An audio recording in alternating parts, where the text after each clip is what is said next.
The Chemist's Key. By Henry Nollius. To the reader.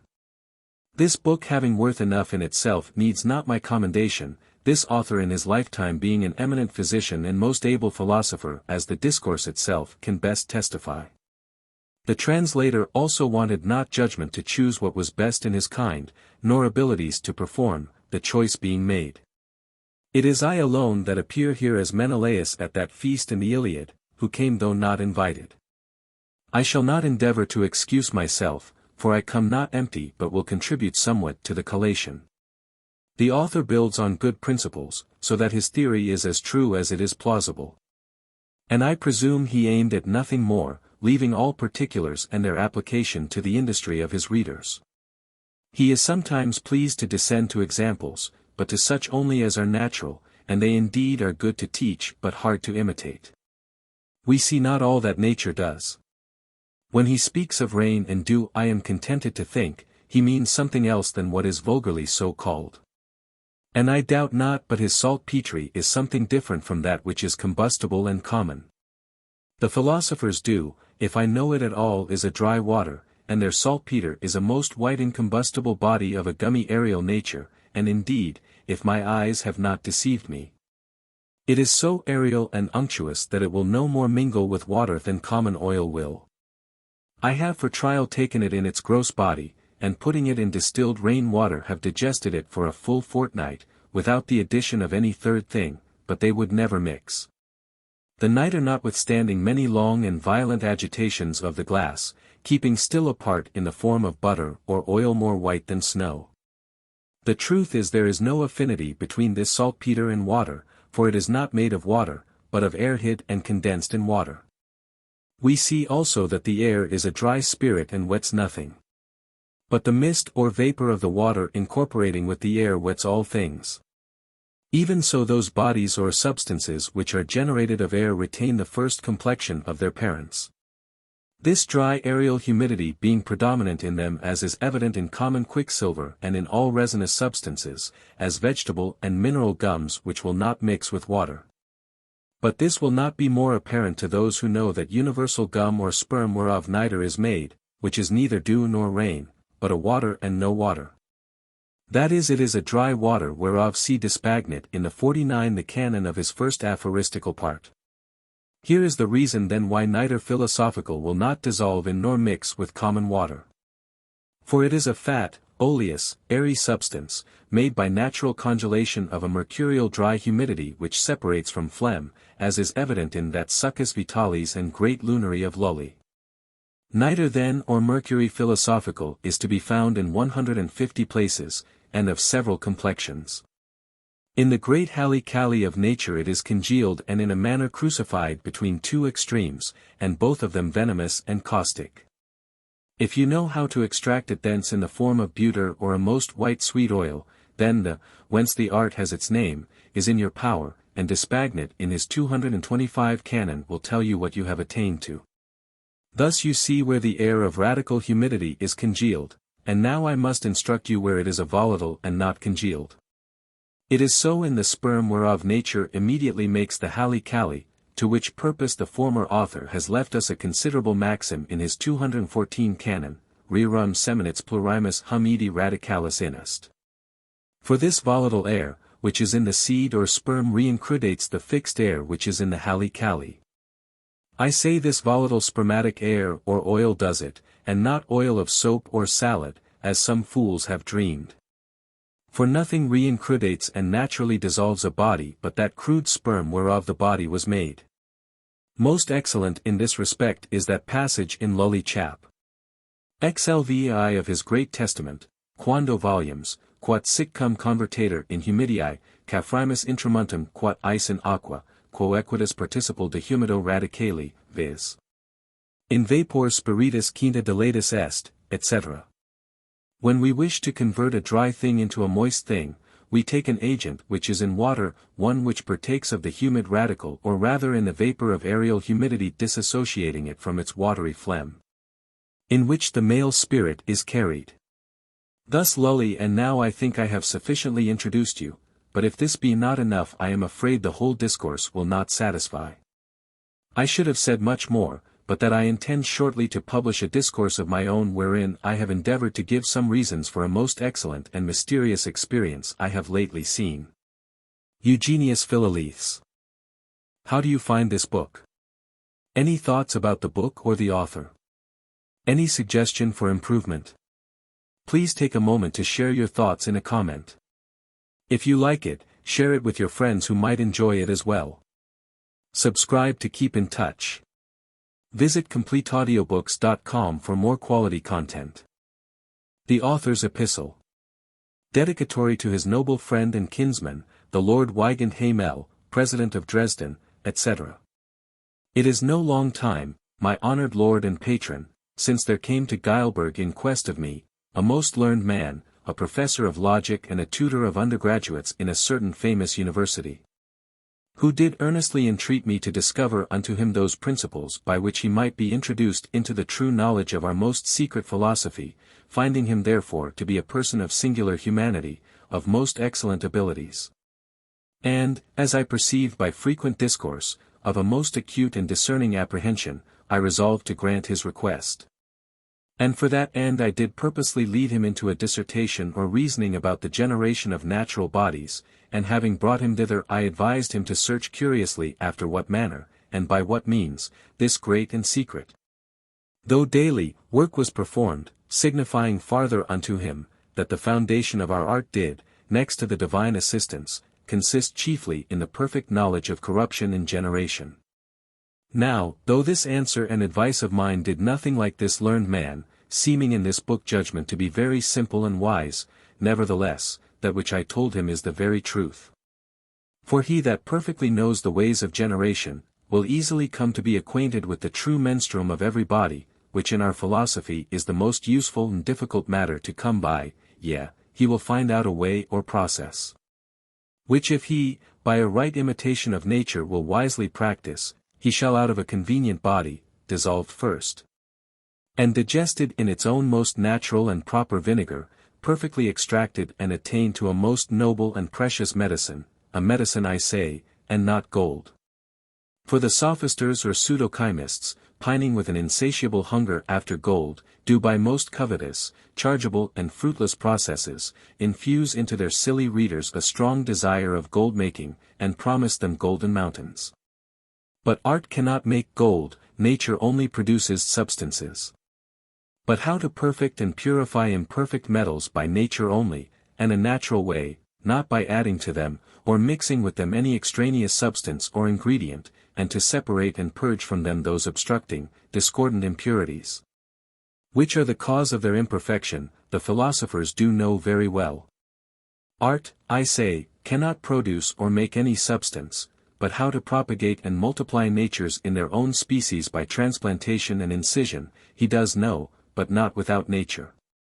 This I am sure of by the light of nature, whose only contemplation, with God's blessing and gracious assistance has enabled me to write this short discourse of generation, and wholly persuaded me to believe that the sovereign true medicine must be sought and prepared, ad modum generationis, after the same method that natural generations are performed.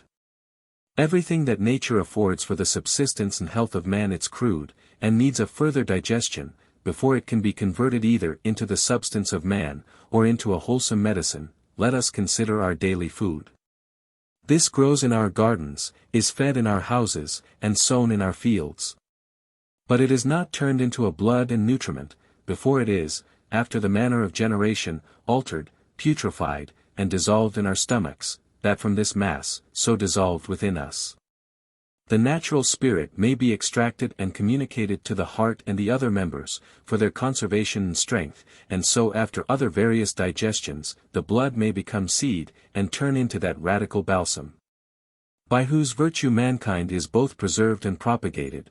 What hinders them, seeing out internal vessel of putrefaction is insufficient, but we may after the same manner, by natural means and a philosophic skill, so imitate and assist nature, that all crude bodies whatsoever, may externally, without the officina saborum, be set to putrefy, to be digested and dissolved until their spiritual nature may, after that solution, be easily extracted or taken out of them. By which spirit so extracted, our internal, vital spirit, for the singular harmony that is betwixt them, would be so marvellously comforted and strengthened, that by this excellent kind of assistance, it would be brought to exercise all its faculties with such effectual activity and virtue, as would quickly expel and exterminate all the enemies and disturbers of life. I mean all diseases, though never so desperate. If we certainly knew what purifies all seeds, and how it is done, without doubt we might and would by a constant industry, God assisting us, find out and prepare medicines truly philosophical, to the great advantage and comfort of mankind. To this purpose chemistry serves.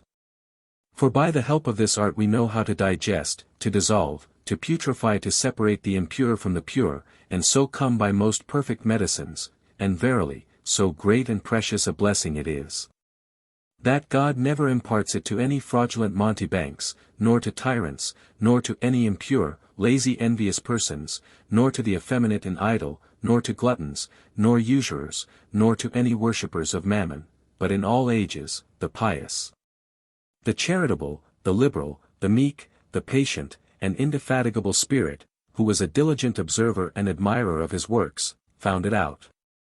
This truth is elegantly sung and expressly taught by that famous philosopher and poet, the excellent Augurellus. The greedy cheat with impure hands may not attempt this art, nor is it ever got, by the unlearned and rude, the villain's mind. To lust and softness given, it strikes stark blind. So the Slym wandering trader and company. And shortly after. But the sage, pious man, who still adores and loves his Maker, and his love implores, whoever joys to search the secret cause and series of his works, their love and laws, let him draw near, and joining will with strength study this art in all her depth and length. Then grave experience shall his consort be, skilled in large nature's inmost mystery. The knots and doubts his busy course and cares will oft destruct, till time the truth declares. And stable patience, though all trials past, brings the glad end and long hoped for, at last. Give ear all you medicasters, who hate and persecute this divine science. Give ear, I say, and tell me with what conscience of honest confidence can you profess yourselves to be physicians, seeing that all physic or medicines are, without chemistry, imperfect? Without that chemistry, I say, which out of the manifested light of nature has its invincible grounds and canons laid down in this little book. This is the only art, which, by supplying us, out of the light of nature, with convenient means and particular natures to separate the impure from the pure, will teach us first how to heal all diseases of the macrocosmical substances, and afterwards by examples and experiments deducted from those exterior cures, will show us the right and infallible cure of all diseases in our own bodies. He that knows not how to heal and purge metals, how can he restore the decayed or weakened radical balsam in man and excite it by comfortable and concordant medicines to perform perfectly all his appointed functions, which must necessarily be put into action, before any disease can be expelled? He that knows not what that is in antimony, which purges gold, how can he come by an effectual and wholesome medicine, that will purge and out those extraneous peccant causes and humours that afflict and destroy the body of man? He that knows not how to fix arsenic, to take away the corrosive nature of sublimate, to coagulate sulphureous spirits, and by a convenient specifical medicine to break and analyze stones in the greater world, will never in the body of man allay and tame the arsenical spirits of the microcosmic slat, nor take quite away the venomous indisposition of the sulfur, nor dissolve the stone in the bladder, and drive it out being dissolved. It is a noble, safe and pious course we examine and try the force and virtues of medicines upon the microcosmical substances, before we apply them to our fellow creatures, and the rare fabric of man. This was the very consideration that moved the ancients, who were true philosophers, to a careful and effectual study of true chemistry, the only genuine philosophical science, that by imitating Hermes, the father and the prince of all true and loyal philosophers, they might find out most effectual and proper medicines against all griefs and diseases, especially that glorious and supreme natural remedy, which is termed the universal one. and is really without deception or exception, unless the finger of God oppose it, the most sure antidote of all diseases, for the obtaining of which sovereign medicine, because this my treatise of generation is no mean help. I would have it no longer concealed from the ingenious lovers of this art, but resolve to expose it to the public view, that the enemies of the truth may see and know, that our science is grounded upon, and proceeded from the clear light of nature, and that all the sons of art may be more and more encouraged to a studious inquiry and a laborious search after the truth. If they benefit anything by this book, let them give God the glory, and lend me what further assistance they shall think fit to communicate. Whatever it is, unto you, most noble and prudent sir, my intimate friend and my kinsman, I humbly do dedicate it. That you may see how willing I am to requite, in some measure, those numerous favors, which from the first day I entered upon this study, you have cheerfully conferred upon me, to this very hour. Therefore, I must entreat you to accept of this small remuneration with your usual goodwill and benignity, still favorable to my endeavors, and to defend me from the calumnies and envy of the malicious, who from all parts set upon me and do defame my studies. This undeserved malignity I suffer under, will require your permanent favors and affection, and I do here solemnly promise, that I will never, God willing, do anything that shall tend to the violation of so sacred a friendship, and shall daily endeavor that we may be more and more endeared and closer united, which the only wise and good God mercifully grant. Amen. Farewell, most noble sir, and as really do so continue still to further the studies of your Henry Nollius. The author's preface to his Treatise of Generation. Being to write of the generation of natural things, I must ingenuously confess, that I learned it not in the books of the Athenian sophisters, he means the schoolmen, and the followers of Aristotle. This term he borrowed from Paracelsus, for he first called them so, and writing his Mysterium Magnum, entitled it, Philosophy for the Athenians, for Aristotle's school was at Athens. But by the true light of nature, neither will I borrow anything from them, or their books, and convert it in this discourse, like a plagiary, to my own use or glory. For the truth is not to be found in their books, but most gross ignorance and errors, grounded upon and supported by the vain men, which opinions the credulous people esteem and cry up as the utmost bounds and non ultra of all wisdom and perfection. As men are killed by fighting, so truth is lost by disputing.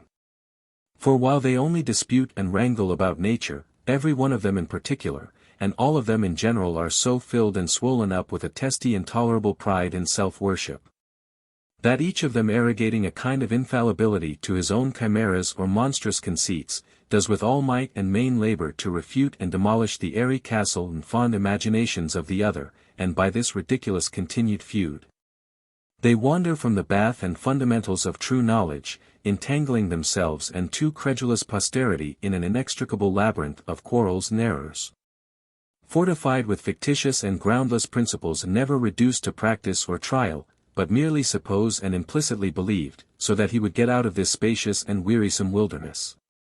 Cannot do it without much difficulty and laboriousness, and shall not do it without their general envy and opposition. Leaving therefore these lewd contenders and their verbosity, let us, the divine mercy assisting us, go directly to the house of wisdom by the light of nature, that by the simple and peaceable contemplation of the creatures, and her operations in them, we may truly discover and describe unto others the perfect manner of generation, and so come not only to the certain knowledge of ourselves, but learn also how to produce and prepare out of perfect bodies and substance such a medicine or medicines as will innoxiously and faithfully cure all diseases that are incident to our own frail bodies, for as men, corn and herbs are, every one of them, generated and born out of their own specific seed, so or in the same manner is the true medicine of the ancients, than which there cannot be a better, generated and prepared out of the most perfect bodies in essence.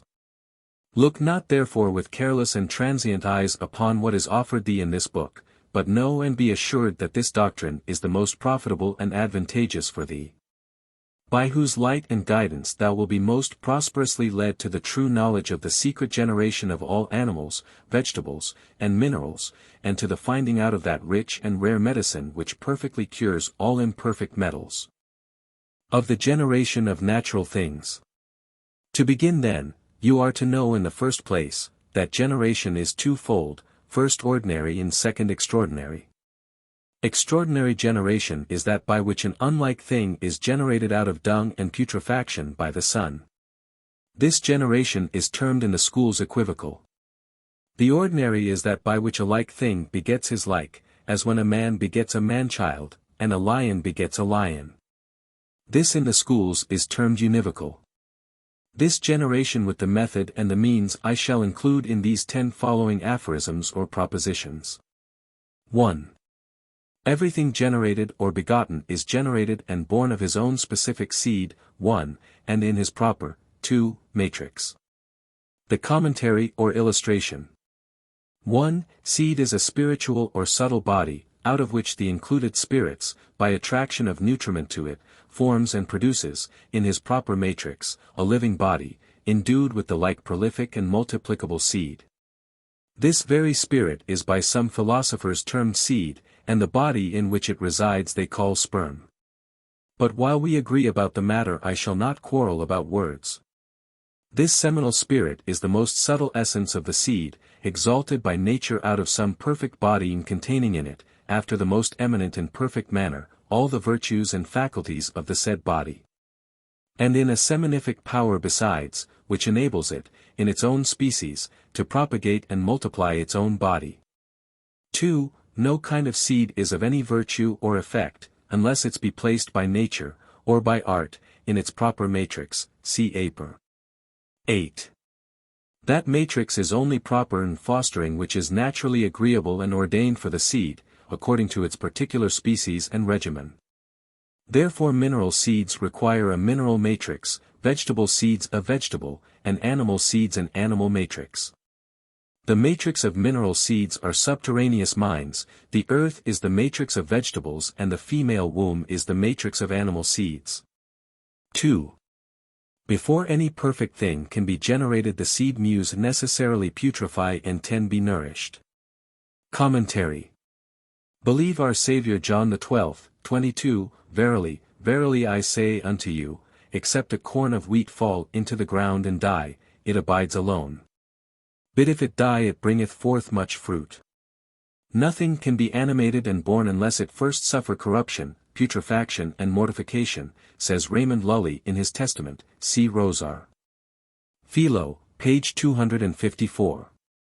Therefore say Parmenides, unless the body be dissolved and broken and putrefied and suffer a change in its substantial substance, that secret central virtue cannot be extracted nor be at liberty to mix with another body. 3. The seed putrefies when a 1. Salt of the same nature with it, dissolved in a convenient 2. Liquor, does by the assistance of a gentle heat 3. Penetrate, analyze and rarefy the substance of the seed, that the included spirit may, out of its subject matter, form a convenient, for, habitation or body for itself, in which it may perform the offices of natural generation and seminal multiplication. Commentary. 1. Therefore every mineral seed requires to its purification a mineral salt and liquor, which is common water impregnated with saltpeter. And animal seeds require an animal salt and liquor, which is the female menstruum impregnated with the salt of the animal matrix. By this doctrine a passage of the most acute philosopher Basil Valentine in his Treatise of the World's Great Mystery, is easily understood. The words are these: metals and minerals must be dissolved and reduced again to their first matter by minerals, but in doing this you must in every sort of mineral consider the species or kind. For every kind mixes only with his own kind, and so yields his seed, unless you will have a monster. The virtues and propension of every seed is to join and mix itself with everything that is within its own order or latitude. For no seed naturally applies to anything that is extra regnum sum, therefore in any ordinary and lawful generation, that one like may beget another, man applies to woman, the lion to the lioness, etc. 2. Without the humor of water, says Basil Valentine, in his 8th Key. True putrefaction can never be performed, for humors or liquors are the true mediums by which salt does by his dissolving and searching nature enter into and open the most intricate recesses of the seed. For when this humor or liquor is by a due degree of heat rarefied and provoked, then also is the salt in it attenuated and rendered fit to pass into and open the most compacted body of the seed.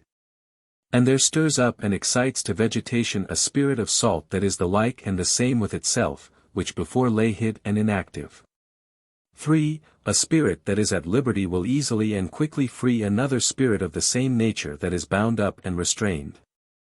This is done first by reason of that activity and generability which the free spirit is imbued with, secondly by reason of the harmony, likeness and love betwixt them. This correlation is the cause that the exterior free spirit makes way into and joins with that spirit of salt included in the seed, and so does with more ease work upon him and excite him, for, as the proverb has it, like will easily go to like, and their unity is most intimate. Now you must know that very spirit, when loose and floating in liquid bodies or liquors, is at liberty in this state. By the mediation of heat, it does, like a lodestone, attract to it the spirit that is under restraint, opening and dissolving the body which holds it in. And the restrained spirit itself, like a sensible prisoner, labors for life by conspiring and striving to be in action and a full communion with the other. The free spirit by his sudden and subtle accession still exciting and strengthening him, and by this means so provokes him to action, as fire does enkindle fire, so that the body holding it must necessarily suffer a change and calcification, and comes to be putrefied by its own included spirit, whose operation before was obstructed and kept under. For the included spirit, having acquired liberty and a power to be in action from the other, strives to get out and enlarge itself, and to that end breaks and destroys its first body and procures another new one. So the spirit of salt of the earth, when it is dissolved in the unmixed humor of that element, since every salt melts in its own liquor, is then at liberty, for every salt when it is once dissolved in its own liquor becomes active. Hence it is that a corn of wheat, in whose body, as if under lock and key, the spirit of vegetable salt is bound up and fettered, as soon as it is cast into the ground, is by the free spirit of the salt of the earth penetrated and opened. That the salt which lies dissolved or loose in that liquor or in mixed humor may excite the vegetable spirit in the corn of wheat to action and vegetation, which spirit being thus set at liberty does presently, by putrefaction of the corn or grain, produce in the wheat's proper matrix the substance of the root, which is a new body, by whose mediation and deference the earth must afterwards, the spirit attracting it, communicate nutriment to the blade and the rest of this vegetable as it grows up and increases. You must observe here that this salt which conduces to the solution and opening of bodies is sometimes weak, sometimes strong. If it be weak you must strengthen it with a salt that is of the same nature and property with the seed. And the liquor which has the weak salt in it must be impregnated with it, that the solution may be more effectual and more convenient for nature in the operations. Let us consider the generation of wheat. There is in rainwater a volatile salt by solution made in the earth. But when that salt, by reason of the earth's over-dryness, is not sufficient to cause a perfect and fruitful solution of the seed corn, then does the husbandman strengthen and manure his ground with muck and dung in which there is a salt of the same nature with the seed. So that when the rain descends and mixes itself with the compost or mold, there proceeds from the muck and the ground a nitrosulphureous salt which the immixed humor of the earth imbibes or takes in, and being strengthened by it opens the most compacted and firmest seeds, whence comes a fruitful and joyful harvest. If thou desire to see the secrets of nature, now open thine eyes. For, seeing that the seminal virtue lurks in the most intricate recesses of the seed, and consists in the most subtle portion of the sulphureous salt, it is most clear that it cannot be exalted and multiplied but in an humor that is most eminently subtle and pure, but because the seed sown does not at the first or presently take in that subtle humor out of those places which supply it with nutriment.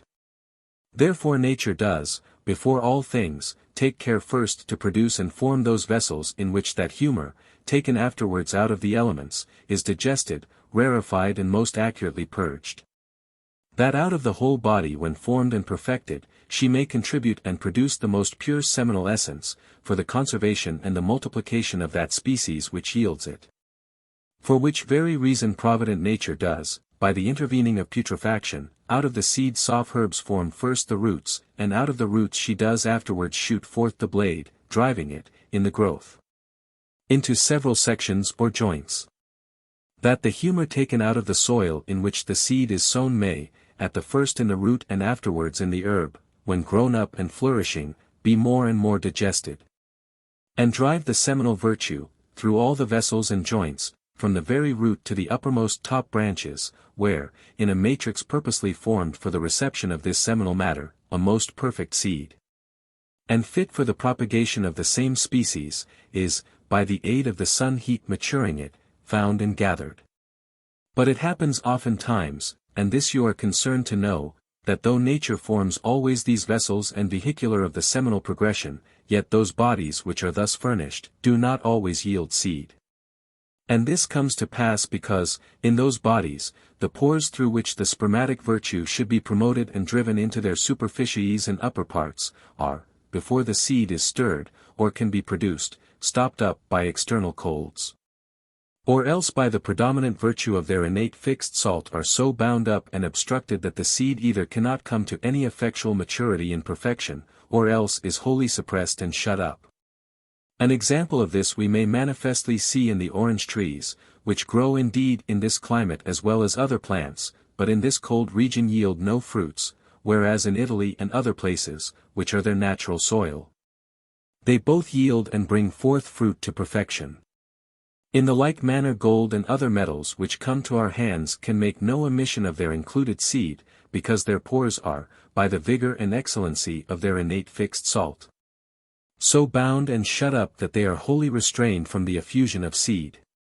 So that the seminal virtue in them is not at liberty to act and come forth. For which very reason the philosophers who knew this and were willing to assist nature, did with most happy success reduce gold and the other metals into their first matter, that by this course they might open their pores, which by the supereminent vigor and power of the innate fixed salt were shut up and locked, and so bring the metals to that pass and condition in which they might, with a marvellous increase and to their great benefit, yield seed and propagate, not otherwise than when the orange trees in the Maurice garden at Caccales are all winter long cherished with an external artificial heat, which makes them put forth and bring their fruits to maturity. He that hath ears to hear let him hear. 4. The humour or liquor which serves for putrefaction must be proportionable to that body which is to be putrefied. Commentary. The humour must then be proportioned both for quantity and receptivity. The humour is proportioned for quantity when so much of it is taken in by the body as is sufficient for its subtilization.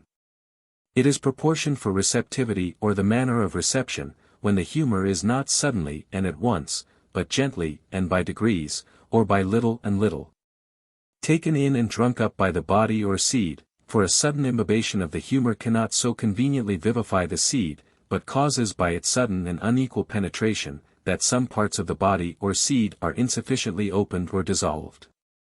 Hence it happens that darnel does sometimes come up instead of corn. Therefore the philosophers advise the sons of this science to irrigate, or moisten our earth by long delay and a frequent and wearisome attrition. 5. The heat which promotes this putrefaction must be so mild and temperate that the liquor in which the resolving salt lies may remain still in and about the matter, and not be laved or evaporated from it. Commentary. This must be done for two reasons: first, because the body putrefying must receive life in this liquor; second, because such a gentle heat dissolves the salt in the liquor without violence and disperses it into the matter after a natural manner that the body may now conveniently putrefy. But if the liquor were agitated by an excessive heat the matter in it would be destroyed or spoiled so that it could neither be animated nor receive such a putrefaction as is convenient for it. And therefore nothing, in this case, could be generated out of the matter. Listen to this, Pamphilius. Thou that aims at the universal medicine. 6. The body putrefying must not be removed out of the matrix in which the putrefaction was begun until that which is intended be fully perfected. Commentary. Therefore when we would out of our grain of corn get a whole ear we leave it in the earth until the appointed time of harvest, and then we find the ear ripe and carry it home. Seeds, says Avicen, should not be gathered until the harvest comes. 7. The more pure the matrix is, the thing generated is by so much the more perfect and sound. Commentary. For the pure matrix, says Lescus, will yield pure fruit. Now the more pure anything is, it is so much the more perfect and durable in its kind; on the contrary, the impure, it is so much the more imperfect and frail. Therefore an impure matrix, because it yields impure fruit, must necessarily also produce it weak, impermanent, and useless. Which inconvenience being found in everything, wise men willing to assist nature, attempted to putrefy and heal the impure matrix, wherever they found it. From these attempts spring a most wise and sure experience, which taught them all impurities and extraneous natures which hindered the generation or fostering of the birth in the matrix were either by a natural or else by an artificial assistance to be removed and taken away. Now, when for the separation of subtle deleticent impurities, or the removal of any weakness, nature requires any help, this must be done by a judicious and discerning knowledge, but after separation. When these impurities are once excluded from the matrix and are only a hindrance to generation by their encumbrance and abode in place, then there is only required a manual operation as volution or ejection. We find a plain demonstration of this in the art of tillage or husbandry, where the infirm salt of the earth is by the sulphureous fat salt of the dung assisted and strengthened. But the stones and thistles which lie separated from the matrix and hinder its fertility only by their weight and encumbrance are, by mere handiwork, cast out and rooted up. That the matrix of the corn thus dressed may become and be called a fruitful field. The same method do philosophers use in their magistry and practice. For they do first purge their field or matrix, then they enrich or strengthen it with the sulfur of nature, and lastly, cast in their seed, that it may be vivified and multiplied, and be turned into a most noble and effectual medicine. 8. That matrix is only convenient and adapted to generation which permits an easy entrance to the seed. Commentary. This is to say, which receives it with ease and is no hindrance by its hardness or closeness to the entrance of the seed.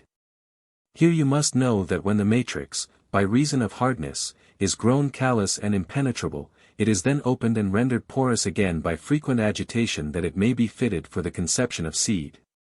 So the husbandmen do plough up first, then mattocks and afterwards harrow their green sward or untilled lands and beat every clod asunder, that by this rarefaction and dissolution, the earth may take and easily receive in the seed, and put it forth again with increase. If thou desire to come by the secrets of God, and to use them rightly to his glory and the good of thy neighbor, then do thou, in this philosophic task, set before thine eyes the laborious and patient husbandman, and be sure to imitate him. Then will God, without doubt, favor thy righteous attempts, and give that into thy possession which will perfectly satisfy all the longings of thy heart. 9. Out of that body which is either corrupted or destroyed by strange or extraneous natures, or whose spermatic vessels are by some violence maimed or cut off, no seed can be had. Commentary. It will be a very vain and unprofitable attempt for any to hope for issue or healthful seed by a man whose body and radical balsam is deprived or dried up by an excess of aromatic wines or hot water, or by some contagious disease. Eunuchs, because their genitals are cut off, cannot propagate their own species. Let the sons of the science know, says the most ingenious Lescus, that it is very fruitless work to look for that in dry twigs and lopped branches which can never be found but in the green and living. 10. That body which is preserved or sustains by one simple kind of nutriment is far more perfect and durable and yields more sound and perfect seeds than that which is nourished with many different kinds of nutriment. Commentary. For the nearer anything is to unity, it is so much the more durable, for in unity there is no division or discord, which is the cause of corruption, and where no corruption is there is a permanent integrity and conservation. Therefore that which is nearest to unity must needs keep better and endure longer than that which is more remote. Because there is in the one less discord and more durable anything is, the seed it yields is by so much the more perfect and permanent. The English edition of this work extends only thus far. The 5 following chapters have never been published in English. 11. How the fountain of the wise men becomes lead. 1. Nature uses nothing else for the generating of lead but our fountain, that is our mercuries. 2. because she takes the full moisture of all the elements, mixed with the heavenly vivifying spirit of light, and compound the same with all sorts of heterogeneal, terrestrial and sulphureous moistures. And including them in the cavities of the earth, bakes them and digests the matter a long time. 3. When all is well united by purification or putrefaction, then she continues to bake it without separating the impure, until all is become a black glittering and heavy earth, out of which afterwards, with a small fire, lead is melted. 4. But his ore of lead is not the matter of the stone of the wise men with which they transmute imperfect metals into gold and silver. Common lead has no such perfection that out of it should be prepared the white and red sulfur of the wise men, for in lead they are very raw and imperfect, which imperfection cannot be established but by the tincture itself. 5. Our stone is prepared out of our fountain only, which differs very much from common lead, for our mercury is not common lead but the father thereof. 6. And although our fountain or mercury often is called lead, yet the wise men always understood thereby our fountain out of which alone our elixir is prepared. Because our Saturn or fountain, when it has dissolved its magnesia or earth out of which it issued, and is again coagulated together by a small fire, becomes a black heavy earth, which compound is then called the lead of the wise men. 7. He that can make the lead unto him the whole art is open, for in it lies hid the gold and silver of the wise men, that is the white and red sulfur tinging all imperfect metals either into gold or silver. 8. Of this lead or Saturn the poets have written much, telling us that Saturn devours all his children, etc. Note this. His sulfur consumes all that is hid in the matter enclosed in its belly, digests and concocts it to its ripeness. 9. But Jupiter, observing this, with sharp scythe cuts off the stones of his father Saturn and throws them into the sea, because the white sulfur, which in the operation appears after blackness, abolishes by his piercing power. Which is here called the scythe, the strong power of the black sulfur called Saturn, and throws the same into the sea. That black sulfur comes to be dissolved and changed into a sea, out of which the fair Venus is generated, which is the green color. 10. Saturn endeavors to devour Jupiter or the white sulfur, but instead of him he swallows a stone which was laid before him, which he spews up again upon the mount of Helicon. There the same was erected as a monument for mortals. 11. Also our Saturn endeavors to devour the white color that appears after blackness, but the same is changed into a stone. For though Saturn devours the stone, yet by continual concoction it is cast up again. 12. Our thus dissolved matter is coagulated into the stone of the wise men, which is dissolved again, and in this manner Saturn always devours a stone instead of Jupiter, which he spews up upon Helicon. Until at length it becomes our blessed stone which is dedicated to wisdom. 13. Out of this our Jupiter and Latona are born Apollo and Diana. This is the last and perfect coction, in which the white and red sulfurs, that is Apollo and Diana, acquire their plusquam perfection. 14. Hence we see that our Saturn or lead is the father of all the gods, for from him come all the metals. 12. How the fountain of the wise men becomes quicksilver. Commentary. 1. Between our fountain and common quicksilver there is so great a sympathy. Yes, such an one that by many they are counted to be but one thing. But they err, because our fountain is the father of quicksilver and therefore differs much from common quicksilver. 2. Our fountain generates and makes alive all things. Common quicksilver destroys, corrupts and kills all. 3. Our fountain is fiery and hot. Common mercury is moist and cold. 4. Our fountain is changed by a small distillation into a spirit of fixed body, but common mercury is a mere spirit and cannot be changed into a watery spirit, but rises corporeally without alteration. 5. The extracted spirit of our fountain is fiery, sharp, penetrating and subtle, so that it can dissolve and kill all metals. But the common quicksilver cannot be made into a spirit, neither can it dissolve and kill metals, it hides them in its belly, but by a small fire it leaves them again unchanged. 6. Our fountain dissolves, coagulates, and makes itself, without addition of anything, none of which can common mercury do, neither can it be coagulated without addition of other species. 7. Our fountain has within it a fixed salt white and red. Yea, it is all salt and issues out of a saltish cavity, but the common mercury is nothing but a running metal, and if we will make salt out of it we must putrefy and kill it. 8. Our fountain is potentially gold and silver, which by coction may be got out of it, which cannot be got out of common quicksilver. 9. Our fountain becomes by mere coction, without an addition, the elixir of the wise men, but this cannot be expected of common mercury. 10. In our fountain are all metals potentially. Because it is the seed out of which the common metals, yea quicksilver itself grows, which cannot be said of common quicksilver. 11. Our fountain in earth all sorts of stones, noble and ignoble, which common mercury cannot do. 12. Nature mixes earth with our fountain a very subtle and clean body, and includes them in the cavities of the earth, bakes and digests it like other metals until it becomes a dark, red, glittering earth, which is called the mineral or natural cinnabar, which is distilled by a small fire into running quicksilver. 13. Yea, there are vapors sublimed out of the mercurial mineral or ore of cinnabar, which in cold places run together again and become mercury. 14. Thus in many places mercury is found upon the superficies of the earth which have been sublimed out of its hidden minera, and by the coldness of the night and of the heavenly dew gathered together and made running. 13. How our fountain becomes known or manifested to the wise men. Commentary. 1. Our fountain must be prepared out of 2 saline substances, yet of 1 root, otherwise it is impossible that it pass or be acknowledged for ours. 2. These 2 slain substances yield by a small fire a very fiery spirit which has innumerable names.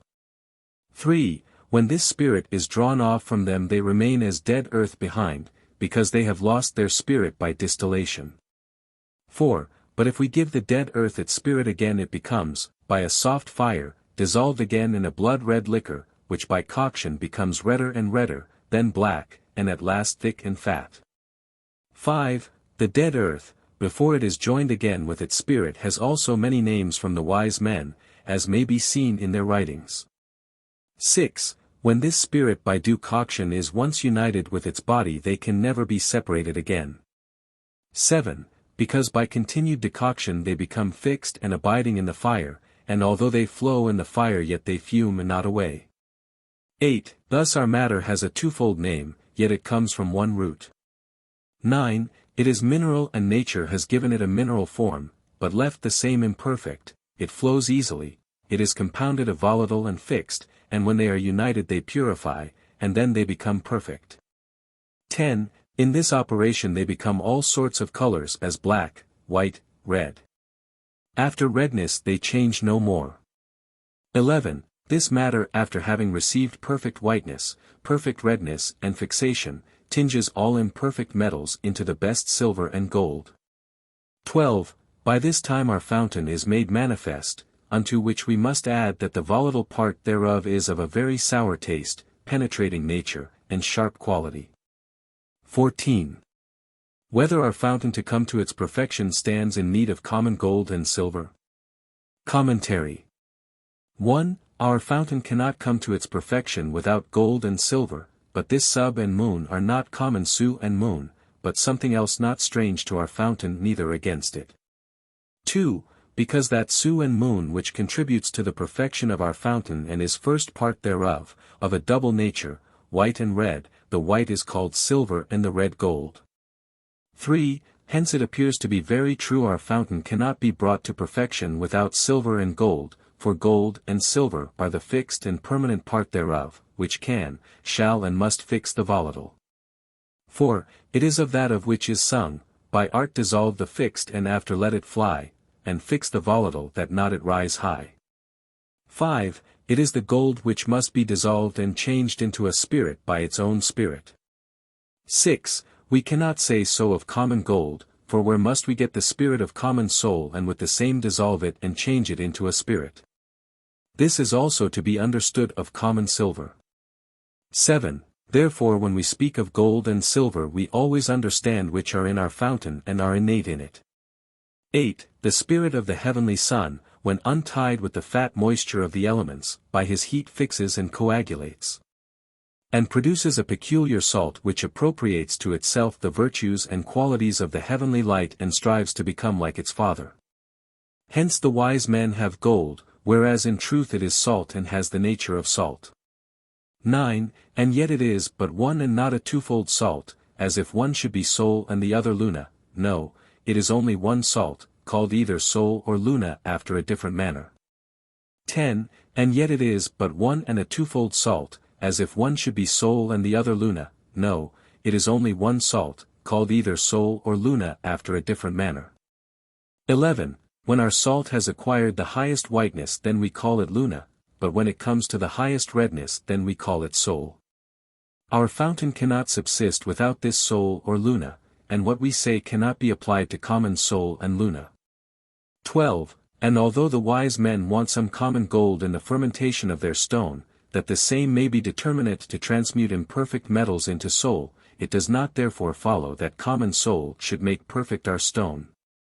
13. On the contrary our stone rather makes perfect common Sol and Luna, because the most perfect Sol is imperfect and unfruitful without our stone. But when it comes to be united to our stone it becomes alive and fruitful and can communicate part of its perfection to other metals. 14. Many busy themselves in endeavors to dissolve common gold and bring it into a true essence but in vain. It is a labor not worth one's thinking on. 15. There is another solution which is true and natural, which is performed by itself, because the solvent and that which is to be dissolved in it are both of one substance. Therefore are they radically dissolved. 16. We must look after this solution and not the common, because our solvent, our Sol, and our Luna, although they seem to be together yet are but one thing and are in one substance. 17. This a fool cannot understand. As soon as he hears this he falls into errors, not only in what concerns the preparation of the matter but also in the administration of the fire, making of the oven, making of the furnace, closing the vessels and the determination of the weight. 18. The powerful virtue and operation of the light in our matter is our weight. He that does not know and understand this must certainly err. 15. How much our fountain wants of its gold and silver to come to its perfection. Commentary. 1. Nature has no weight in the generation of metals, because it has but one only matter wherein it works. 2. But in making our fountain every one is admonished to take of the weight because our fountain consists of two matters, one being the male, the other the female, in whose conjunction we must needs trouble ourselves about the weight. In joining make and female together this our fountain is born. 3. But every weight will not serve in this work, but only that which has its due determination. 4. Know therefore that equal parts of both these matters are to be taken in the celebration of our first marriage, but in the second marriage in which the volatile is joined with the fixed the weight must be otherwise considered. 5. For the fixed part must be dissolved by the volatile and turned into water, hence there must be more of the volatile than of the fixed in this solution and conjunction. 6. Some take 10 parts of the volatile tone part of the fixed, some 7, some but 3. It suffices that so much of the volatile water be taken as the solution of the fixed part requires. 7. Much water dissolves quickly, but then the coagulation which follows takes the longer, on which the ignorant, not knowing the nature of this work, fall into desperation when they perceive that the work does not coagulate in due time. 8. I have taken much water, but then after dissolution the superfluous is abstracted again, and God has blessed my work richly. 9. There is yet another way to be used in the multiplication to moisten the white and the red work, which is done by our highly rectified fountain, and here you must be very cautious. For the white you must only pour the thickness of a paper upon it, which must be often repeated until the stone is perfectly satiated and it becomes white and red. 10. In this operation art does not follow nature, for art stands in need of a certain weight but nature is her own weight, for she takes as much as is necessary and thrusts away the rest, reserving it for other uses. Nature has nothing useless or superfluous, for what is not good for this is good for another thing. 11. Know for a conclusion that you need take care for nothing but to acquire our fountain, unto which will not only serve you this treatise, but also my other treatise entitled The rules of wisdom and chemistry with my third one called Sanguis Naturae, which will give you sufficiently, yea abundant instruction and expositions, because this fountain comprehends the whole philosophical work. Makes the same and corrects all errors, if perhaps committed. Besides, this fountain is to be highly esteemed, because we want neither fire nor furnaces nor vessel, for our fountain is all these if you understand it right.